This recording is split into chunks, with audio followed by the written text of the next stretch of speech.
Pang souvenirs ba ang hanap mo? Tara, panoorin nyo ito.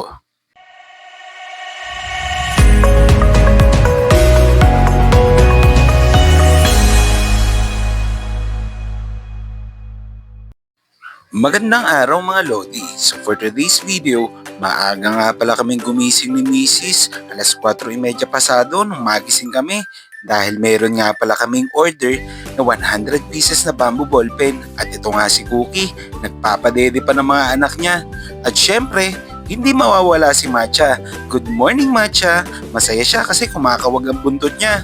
At pagpasok ko nga sa kwarto ay abala na si Mrs. sa pagdidikit ng mga sticker sa ballpen. Dahil ngayong araw nga rin pala ang aming delivery nito, kaya medyo minamadali na namin ito. At kung mapapansin nyo, ay dahan-dahan si Mrs. dito sa pagpipil ng mga stickers dahil 100 pieces ang order sa amin at 100 pieces lang din ang nagawa niyang sticker. Kaya hindi talaga pwede magkamali mga Lodi. At sa part na ito ay ipapakita namin sa inyo kung paano namin ginagawa ang mga souvenirs na ito. So after mapil ni Mrs. ang mga sticker ay dahan-dahan niya itong i-align sa ballpen. At dito hindi ka maaaring magkamali. Kailangan sipatin mo kung tama or pantay ang pagkakakabit mo ng sticker.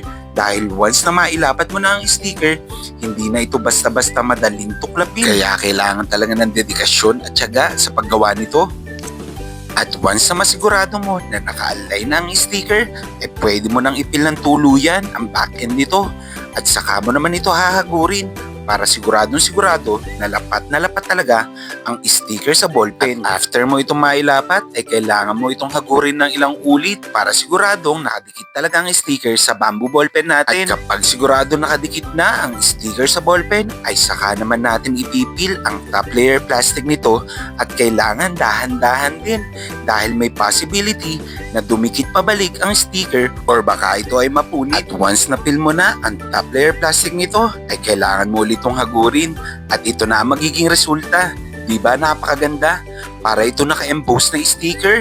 At malapit na nga pala mag alas 5 ng umaga. At this time, hindi na pwedeng maggawa si Mrs. dahil meron na siyang work online. At ako naman na magpapatuloy ng ginagawa niya. At sa part na ito ay iginaya ko na ang aking mga gamit. At syempre, nandito si Peachy at inuusisa kung ano ang ginagawa ko. Hay nako Peachy, ikaw talaga.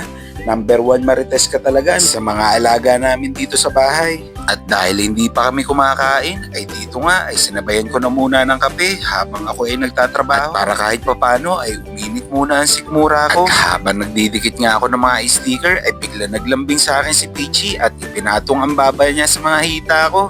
Talagang napakalambing nito ni Peachy. At dito ay parang may nakita akong problema dahil meron pang isang ballpen pero wala nang sticker.